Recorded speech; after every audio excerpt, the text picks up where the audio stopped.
ചാനലിലേക്ക് എല്ലാവർക്കും സ്വാഗതം. നമ്മൾ തുടങ്ങിയ ഓൺലൈൻ ക്ലാസ്സിൻ്റെ സ്റ്റാർട്ടിങ് ആദ്യത്തെ ക്ലാസ്സാണിത്. അപ്പോൾ ഒരു ഡെമോ എന്ന് വേണമെങ്കിൽ പറയാം. അപ്പോൾ നമ്മൾ പഠിക്കാൻ പോകുന്നത് പ്രോഗ്രാമിംഗ്, അർഡിനോ പ്രോഗ്രാമിംഗ്. സാധാരണ അധികം ആൾക്കാർ പഠിക്കുന്നത് സിമ്പിളായിട്ട് പഠിക്കുമെന്ന് പറയുന്നുണ്ട്. ശരിക്കും പറഞ്ഞാൽ അർഡിനോ പഠിക്കണമെങ്കിൽ ഒരു 2 മിനിറ്റ് മതി. അർഡിനോ പഠിക്കപ്പോൾ ഇത്ര ബുദ്ധിമുട്ടെന്താണ്? അർഡിനോ ബോർഡ് ID ഇൻസ്റ്റാൾ ചെയ്യുന്നു കമ്പ്യൂട്ടറിൽ. അതിനുശേഷം നമ്മൾ കോഡ് എടുത്തിട്ട് കമ്പ്യൂട്ടറിലോട്ട് കൊടുക്കുന്നു. ഓപ്പൺ ചെയ്ത് കഴിഞ്ഞാൽ ആദ്യം മെനുവിൽ ടൂൾ ക്ലിക്ക് ചെയ്യുന്നു. ബോർഡ് അർഡിനോ യുനോ ആണോ എന്ന് ചെക്ക് ചെയ്യുന്നു. പക്ഷേ പോർട്ട് ഏതാണെന്ന് ചെക്ക് ചെയ്യുന്നു. കോമൺ 1 ആവാം, 5 ആവാം, 7 ആവാം, ഏതെങ്കിലും ഒന്ന് അത് ടിക്ക് ചെയ്യുന്നു. അപ്പോൾ പോർട്ടിൻ്റെ ഭാഗം ഓക്കെ, കമ്മ്യൂണിക്കേഷൻ ഓക്കെ. പിന്നെ വീണ്ടും ഫയൽ മെനുവിൽ വരുന്നു, എക്സാമ്പിൾസ് എടുക്കുന്നു, ബേസിക്സ് എടുക്കുന്നു. അതിനുശേഷം ബ്ലിങ്കോ ഏതെങ്കിലും ഒന്നെടുത്ത് അപ്ലോഡ് കമാൻഡ് കൊടുക്കുന്നു. പ്രോഗ്രാമിംഗ് കഴിഞ്ഞു. ഇത്രയേ ഉള്ളൂ പ്രോഗ്രാമിംഗ്. പക്ഷെ അതല്ല വിഷയം. ഏതൊരു കോഡ് കണ്ടു കഴിഞ്ഞാലും നിങ്ങൾക്ക് കൃത്യമായിട്ട് അത് വായിച്ച് മനസ്സിലാക്കാൻ കഴിയണം. അപ്പോൾ അതിന് ആദ്യം പഠിക്കേണ്ടത് ഒരു ലാംഗ്വേജ്, ഏതെങ്കിലും ലാംഗ്വേജ്. ഇപ്പോൾ C ആണ് നല്ലതെന്ന് ഞാൻ കഴിഞ്ഞതിൽ പറഞ്ഞു. അപ്പോൾ നിങ്ങൾ എംബെഡഡ് C പഠിക്കുന്നതിന് മുമ്പ് പ്രോഗ്രാമിൻ്റെ ലോജിക്കാണ് ആദ്യം. എഴുതാനുള്ള ലോജിക്ക് ആദ്യം തന്നെ നിങ്ങൾ പഠിച്ചിരിക്കണം. Program logic. ഇപ്പോൾ നിങ്ങൾക്ക് C അറിയില്ല, മറ്റ് ലാംഗ്വേജ് അറിയില്ലെങ്കിൽ നിങ്ങൾക്ക് അറിയാവുന്നൊരു ലാംഗ്വേജ് വെച്ച് നമുക്ക് തുടങ്ങാം. മലയാളം നിങ്ങൾക്ക് സംസാരിക്കാൻ അറിയാം, എഴുതാൻ അറിയാം, വായിക്കാൻ അറിയാം. എന്നാൽ മലയാളത്തിലൊരു പ്രോഗ്രാം എഴുതി നോക്കിയാലോ? നിങ്ങൾ തന്നെ എഴുതണം. ഞാനീ ചോദിക്കുന്നത് ഫസ്റ്റ് ഞാനൊന്ന് പറഞ്ഞുതരാം. അതിൻ്റെ ഞാൻ പറഞ്ഞ ലോജിക്ക്, ഒരു ഐഡിയ കിട്ടാൻ വേണ്ടി പറഞ്ഞുതരാം. അങ്ങനെയാണ് പ്രോഗ്രാം എഴുതുന്നതിൻ്റെ ഒരു റൂട്ടുണ്ട്. അതിന് ആ റൂട്ട് പഠിക്കണം. ഇപ്പോൾ നിങ്ങളോട് ഞാൻ പെട്ടെന്ന് ഒരു കവിത എഴുതാൻ പറഞ്ഞാൽ, മലയാളത്തിൽ എഴുതാൻ പറഞ്ഞാൽ നിങ്ങൾക്ക് പറ്റില്ല. ഒരു കഥ എഴുതാൻ പറഞ്ഞാലോ അതും പറ്റില്ല. കാരണം നിങ്ങൾക്ക് അതിൻ്റെ ലോജിക്ക് അറിയില്ല. അക്ഷരങ്ങൾ ജസ്റ്റ് വായിക്കാൻ അറിയാം, അത്രയേ ഉള്ളൂ. അപ്പോൾ ലാംഗ്വേജ് പഠിച്ചുകൊണ്ടും കാര്യമില്ല. ലാംഗ്വേജ് പഠിക്കുന്നതിന് മുമ്പ് ആദ്യം പഠിക്കേണ്ടതാണ് ലോജിക്ക്. അപ്പോൾ ലോജിക്കാണ് പറഞ്ഞിരുന്നത്. ഒരു സാങ്കല്പിക ഒരു പ്രതിമ എടുക്കാം. നമുക്കൊരു പ്രതിമ. ഈ പ്രതിമേൻ്റെ പ്രത്യേകത വീലൊക്കെ ഉണ്ട്, ചക്രം കൊണ്ട് ഉരുളാൻ. ഇതിന് നമുക്ക് എന്താവശ്യത്തിന് ഉപയോഗിക്കാം. ഒരു സാധനങ്ങൾ കടയിൽ ചെന്ന് വാങ്ങിക്കൊണ്ടുവരാൻ അയക്കാം, അല്ലെങ്കിൽ എന്തെങ്കിലും ഒരു ലെറ്റർ എവിടെയെങ്കിലും ഒരു സ്ഥലത്ത് കൊടുക്കണമെങ്കിൽ കൊടുത്തു തരാം. അങ്ങനെയാണ് പ്രതിമ. ഇത് പ്രോഗ്രാം ചെയ്യേണ്ട രീതി, അതിന് നമുക്കൊരു പേര് കൊടുക്കാം. പ്രതിമേൻ്റെ പേരാണ് അവതാർ. അതൊരു ബട്ടൺ അമർത്തി പിടിച്ച് നിങ്ങൾ ജസ്റ്റ് അതിലിങ്ങനെ ഒന്ന് സംസാരിച്ചാൽ മതി. എന്തൊക്കെയാണോ ചെയ്യേണ്ട പ്രവൃത്തി കൃത്യമായിട്ട് പറഞ്ഞു കൊടുത്താൽ ആ പ്രവൃത്തി അത് ചെയ്തു വരും. പക്ഷെ ഒരിക്കലും നമ്മൾ മനുഷ്യനോട് കമ്പയർ ചെയ്ത്, കാര്യം നിങ്ങൾ പറഞ്ഞ ആ വരികൾ മാത്രമേ അതിനറിയൂ. വേറെ സ്വയം ചിന്തിക്കാനോ സ്റ്റോക്കോ ഒന്നുമില്ല. പക്ഷേ ഈ പറഞ്ഞ വരികൾ, അതിലെന്തെങ്കിലും ഒരു കടയിൽ സാധനം വാങ്ങാൻ വേണ്ടിയാണ് നമ്മൾ പ്രതിമ പറഞ്ഞയക്കുന്നെങ്കിൽ നിങ്ങൾ ഒരു വരി എവിടെയെങ്കിലും തെറ്റിച്ച് കഴിഞ്ഞാൽ ഉടൻ തന്നെ ആ പ്രതിമ ആക്സിഡൻറ്റിൽ പെടും, അല്ലെങ്കിൽ വേറെ ഏതെങ്കിലും വണ്ടിയൊക്കെ തട്ടും റോഡ് വഴി പോകുന്ന സമയത്ത്. അതുകൊണ്ട് ആ വരികൾക്ക് അത്ര പ്രാധാന്യമുണ്ട്. ഓരോ ഫുൾ സ്റ്റോപ്പിനും വള്ളി പുള്ളിയും ഒക്കെ ശരിക്കും നോക്കി ചെയ്ത് കൊള്ളണം. സെക്കൻഡ് തിങ്, ഈ പ്രതിമ കടയിൽ സാധനങ്ങൾ വാങ്ങാനാണെങ്കിൽ പറഞ്ഞേക്കുന്നു വിചാരിക്കാം. 2 കയ്യിൽ ഒരു കൈ മതി. ക്യാഷ് വേണമെങ്കിൽ നമുക്കൊരു ബോക്സിനകത്ത് അതിലിട്ട് വെക്കാം, കടക്കാരൻ്റെ എടുത്തിട്ട് ബാക്കി വെക്കും. പക്ഷേ ഇപ്പോഴത്തെ കാലത്ത് അതിൻ്റെ ആവശ്യമില്ല. GPay ആണെന്ന് വിചാരിച്ചോളൂ. ആദ്യം കടയിലോട്ട് ഫോൺ ചെയ്യുന്നു. അയാൾ ചെയ്യേണ്ട കാര്യങ്ങൾ ഇത്രയേ ഉള്ളൂ. ആ പ്രതിമ അവിടെ ചെന്നിട്ട് കടേൻ്റെ മുമ്പിൽ കൃത്യമായിട്ട് നിൽക്കും. ഒരു വശത്ത് എവിടെയെങ്കിലും നിന്നതിന് ശേഷം 1-2 ബസർ അടിക്കുമ്പോൾ കടക്കാരൻ വരണം. വന്നതിന് ശേഷം ആ കയ്യിലിരിക്കുന്ന സഞ്ചിയിൽ നിന്ന് ലിസ്റ്റ് എടുക്കുന്നു. ആ സാധനങ്ങളൊക്കെ ലിസ്റ്റിനകത്ത് നിറച്ചതിന് ശേഷം അയാൾ റിട്ടേൺ എന്ന് പറഞ്ഞാൽ മതി. അത് നമ്മൾ ഇതിനകത്ത് എഴുതി വെക്കും, അല്ലെങ്കിൽ ഫോണിൽ പറയും. എല്ലാം വർക്കും കഴിഞ്ഞാൽ ഈ പ്രതിമയുടെ റിട്ടേൺ എന്ന് പറഞ്ഞു കഴിഞ്ഞാൽ പുള്ളി തിരിച്ചു വരും. ഇതാണ് ഈ ഒരു പ്രോജക്റ്റാണ് ചെയ്യേണ്ടത്. അപ്പോൾ അതിൻ്റെ കോഡ് എഴുതുക, മലയാളത്തിൽ എഴുതുകയാണ്. എങ്ങനെ എഴുതുന്നുള്ളതാണ് നിങ്ങൾക്ക് ആദ്യം സ്വയം ചിന്തിച്ച് നോക്കാം, അല്ലെങ്കിൽ എഴുതി നോക്കാം. ഒരു ഐഡിയ വെറുതെ നമ്മൾ പറയുന്ന പോലെ ആ കടയിൽ പോയിട്ട് വാങ്ങിയിട്ട് വാങ്ങുന്നുള്ള ഇതിന് ചോദിക്കാനും പറയാനൊന്നും അറിയില്ല പ്രതിമയ്ക്ക്. ഒരു മെഷീനാണ്. അപ്പോൾ നമുക്ക് തുടങ്ങാം. ഫസ്റ്റ് ആദ്യം തന്നെ പ്രോഗ്രാമിംഗ് മോഡിലേക്ക് വരുന്നു. കടയിലേക്കുള്ള ദൂരം, എവിടെ വെച്ച് തിരിയണം, എങ്ങോട്ട് പോകണം, ഇതെല്ലാം വളരെ കൃത്യമായിട്ട് നിങ്ങൾ അറിഞ്ഞിരിക്കണം. എങ്കിൽ മാത്രമേ പ്രോഗ്രാം ചെയ്യാൻ കഴിയൂ. ആ ഡിസ്റ്റൻസ് ഒരു ഇഞ്ച് പോലും വ്യത്യാസം വരരുത്. ഈ മെഷർമെൻറ്റിലൊക്കെ വളരെ കൃത്യമായിരിക്കണം. ആദ്യം നമ്മൾ പ്രതിമയോട് പറയുന്നു സ്റ്റാർട്ട്. മലയാളത്തിലോ ഇംഗ്ലീഷോ നിങ്ങൾ ഏത് ഭാഷ പറഞ്ഞാലും അതിനെ ഈ മെഷീനിൻ്റെ ഭാഷ, ഇതൊരു മെഷീനാണല്ലോ, അതിന് മനസ്സിലാവുന്ന രീതിയിലേക്ക് ഭാഷ തർജ്ജമ ചെയ്യുന്ന കമ്പൈലർ ഈ പ്രതിമയ്ക്കകത്തുണ്ട്. അതുകൊണ്ട് നിങ്ങൾ ഹിന്ദിയോ മലയാളമോ ഏത് ലാംഗ്വേജും നിങ്ങൾക്ക് യൂസ് ചെയ്യാം. ഇതിലോട്ട് മൈക്കിലോട്ട് പറഞ്ഞു കഴിഞ്ഞാൽ അതിൽ പ്രോഗ്രാം ആവും. പിന്നീട് ആ പ്രതിമ ആ പ്രവൃത്തി ചെയ്യും. അപ്പോൾ പ്രോഗ്രാം തുടങ്ങുന്നു.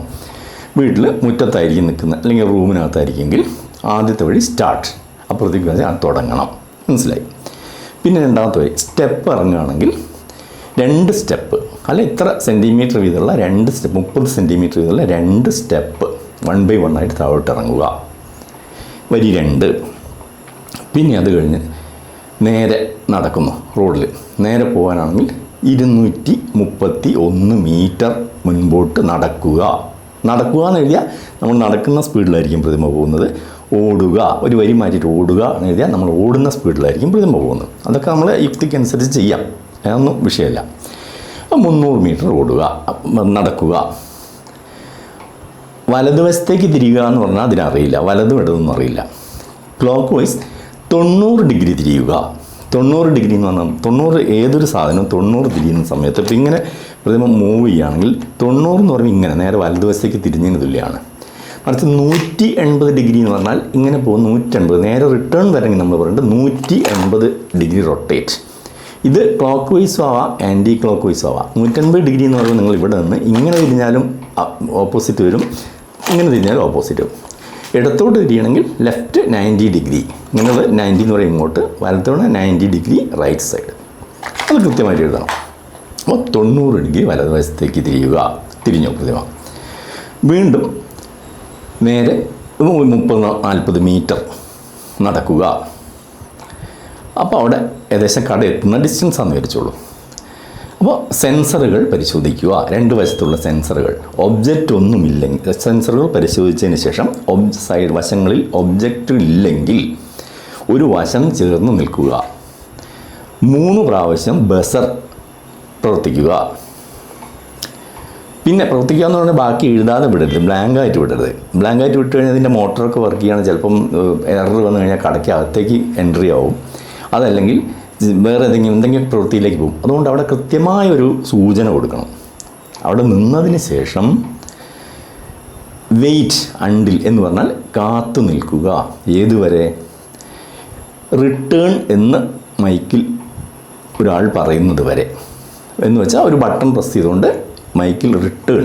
അപ്പം വേറെ ആർക്കും ഇതറിയില്ല അവിടെ ഈ പ്രതിമയോട് എന്താണ് സംസാരിക്കേണ്ടത്. കടക്കാരന് നമ്മൾ എഴുതിയ ലിസ്റ്റിനകത്ത് എഴുതിയിട്ടിരിക്കുന്നു. അല്ലെങ്കിൽ ഒരു കോഡ്, വേറെ എന്തെങ്കിലും ഒരു കോഡാവാം. ആ വാക്ക് അല്ലെങ്കിൽ മടങ്ങുക, തിരിച്ചു പോകൂ, എന്തെങ്കിലും ഒരു വാക്ക് കോഡ് എഴുതാൻ ഫോണിൽ പറയാം, അല്ലെങ്കിൽ ഈ പേപ്പറിനകത്ത് എഴുതിയിട്ടുണ്ട് ലിസ്റ്റിൽ. അതുവരെ കാത്തു നിൽക്കുക, മറ്റൊരു പ്രവൃത്തിയും ചെയ്യരുത്. ഇപ്പോൾ പ്രതിമയ്ക്ക് കൺഫേമായി എന്ത് ചെയ്യണം എന്നുള്ളത്. കൃത്യം അവിടെ എത്തുന്നു, പ്രതിമ അവിടെ നിൽക്കുന്നു. അതിനുശേഷം ഇനി റിട്ടേൺ അത് കേൾക്കുന്നത് വരെ പ്രതിമ ഒരു പ്രശ്നമില്ലാതെ അവിടെ തന്നെ നിൽക്കും. നിന്ന് കഴിഞ്ഞാൽ കടക്കാരൻ പോകുന്നു. നമ്മൾ ടൈം കൊടുത്തുകൊണ്ട് പുള്ളിക്ക് ടൈം അവിടെ വിഷയം വരുന്നില്ല. കടക്കാരൻ പോയി സാധനങ്ങളൊക്കെ എടുത്തു വെച്ച് വീണ്ടും ഇതിൻ്റെ ഹാൻഡിൽ എവിടെയാണോ അത് ഹാങ് ചെയ്യുന്നു. അതിനുശേഷം പുള്ളി മൈക്കെടുത്ത് നമ്മൾ കൊടുത്ത കോഡ് റിട്ടേൺ ഇതിനോട് പറയുമ്പോൾ ഇവിടെ സ്റ്റാർട്ടായി. പിന്നെ നമ്മൾ എഴുതി വെച്ചിരിക്കുകയാണ് റിട്ടേൺ എന്തൊക്കെ ചെയ്യണം എന്നുള്ളത് കൂടെ എഴുതി വെക്കണം.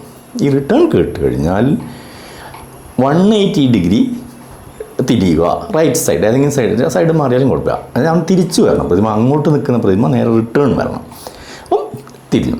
പിന്നെ ഇപ്പോൾ എഴുതിയതിൻ്റെ സെയിം റൂട്ട് തന്നെ തിരിച്ചെഴുതിയാൽ മതി. 35 മീറ്റർ നേരെ നടക്കുക. പിന്നെ ഇവിടെ നമ്മൾ കൊടുത്തിരിക്കുന്ന എന്താണ്, ഒരു 90 ഡിഗ്രി വലത്തോട്ട് തിരിയുക എന്നുള്ളതിന് അവിടെ എത്തുമ്പോൾ 90 ഡിഗ്രി ഇടതുവശത്തേക്ക് ആൻറ്റി ക്ലോക്ക് വൈസ് തിരിയാൻ പറയണം.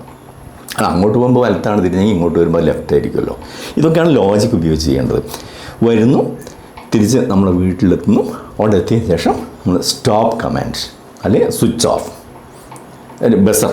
ബസർ അടിച്ചതിന് സ്വിച്ച് ഓഫ് കൊടുത്തു കഴിഞ്ഞാൽ ആ ഒരു റൂട്ട് കംപ്ലീറ്റ് പ്രോഗ്രാമിങ്ങിൻ്റെ പൂർത്തിയായി. ഇതിൽ ഒരു വരി എവിടെയെങ്കിലും വിട്ട് കഴിഞ്ഞാൽ ഈ പ്രതിമയ്ക്ക് പോയി സാധനങ്ങൾ വാങ്ങി തിരിച്ചു വരാൻ കഴിയില്ല.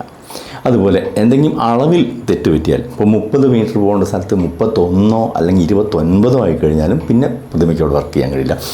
വല്ല മതിലിൻ്റെ അകത്തേക്കായിരിക്കും തിരിയുന്നത്.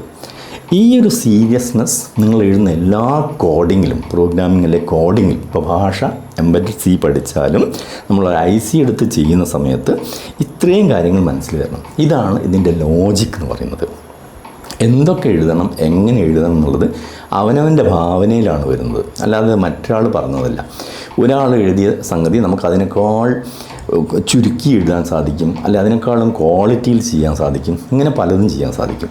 ഇങ്ങനെ ലോജിക്ക് ഇല്ലാതെ എഴുതുമ്പോഴാണ് ഇപ്പോൾ കമ്പ്യൂട്ടർ കോഡിങ്ങിലാവട്ടെ, അക്കൗണ്ടിങ് സോഫ്റ്റ്വെയറിലാവട്ടെ, എവിടെയെങ്കിലും വരുന്ന ചെറിയ ചെറിയ മിസ്റ്റേക്കുകൾ കാരണമാണ് ഹാങ്ങിങ് എന്ന് പറഞ്ഞ സ്റ്റേജ് വരുന്നത്. അവിടെ എത്തുമ്പോഴത്തേന് എന്ത് ചെയ്യണം എന്നറിയാതെ സ്റ്റേജിൽ വരുമ്പോൾ അവിടെ എററാവും. അപ്പോൾ റീസെറ്റ് ചെയ്ത് വീണ്ടും സ്റ്റാർട്ടിങ്ങിലേക്ക് വരും. വീണ്ടും അവിടെ എത്തുമ്പോൾ എറർ വരും. ഈ വലിയ കോഡിങ്ങുകളൊക്കെ എഴുതി കഴിഞ്ഞാൽ ഇതുപോലെ എറർ ടെസ്റ്റ് ചെയ്ത് കമ്പൈൽ ചെയ്ത് നോക്കാൻ വേണ്ടിയുള്ള പല മാർഗ്ഗങ്ങളുണ്ട്. ഇപ്പോൾ നിങ്ങൾക്ക് ഏകദേശം ഒരു കോഡിങ് എങ്ങനെ എഴുതണം, അതിൻ്റെ ലോജിക്ക് എന്താണെന്ന് മനസ്സിലായി വിചാരിക്കുന്നു. നമ്മൾ കിടക്കാൻ പോകുന്നത് C ആണ് പഠിക്കാൻ പോകുന്നത്. Embedded C. വളരെ ചുരുങ്ങിയ രീതിയിൽ എന്താണ് ആർഡിനോക്കകത്ത് ഏത് എക്സാമ്പിൾസ് നിങ്ങൾ എടുക്കുകയാണെങ്കിലും അതൊരൊറ്റ മുതൽ വായിച്ചു കഴിഞ്ഞാൽ ഓരോ വരിയുടെ ഉദ്ദേശം എന്താണ്, അതിൽ ഫുൾ സ്റ്റോപ്പ് അവിടെ ഇല്ലെങ്കിൽ, അല്ലെങ്കിൽ സെമിക്കോളൻ ഇല്ലെങ്കിൽ, ഓപ്പൺ ബ്രേസ് ഇല്ലെങ്കിൽ എന്ത് സംഭവിക്കും, അത് പെട്ടെന്ന് എങ്ങനെ കണ്ടുപിടിക്കാൻ കഴിയും, ആ ആവശ്യങ്ങൾ. ഇപ്പോൾ ഓരോ ഫംഗ്ഷൻ ആണെങ്കിൽ ഓരോ ഫംഗ്ഷനും എന്തിനാണെന്ന് അറിഞ്ഞു കഴിഞ്ഞാൽ നിങ്ങൾക്കത് വായിക്കുമ്പോൾ തന്നെ ഐസിൻ്റെ വർക്കിംഗ് മുഴുവൻ മനസ്സിൽ വരും. ഇങ്ങനെയാണ് ഞാൻ എഴുതിയിരിക്കുന്നത്, എങ്ങനെയാണ് എഴുതിയിരിക്കുന്നത്, അവിടെ സ്പീഡ് കൂട്ടണോ കുറയ്ക്കണോ, ഇനി എന്തെങ്കിലും വേറെ അഡീഷണലായിട്ട് ആഡ് ചെയ്യണോ, ഇത് മുഴുവൻ നിങ്ങൾക്ക് മനസ്സിലാക്കാൻ സാധിക്കും. അതുകൊണ്ടാണ് ഈ ഒരു രീതിയിൽ വിശദമായിട്ട്.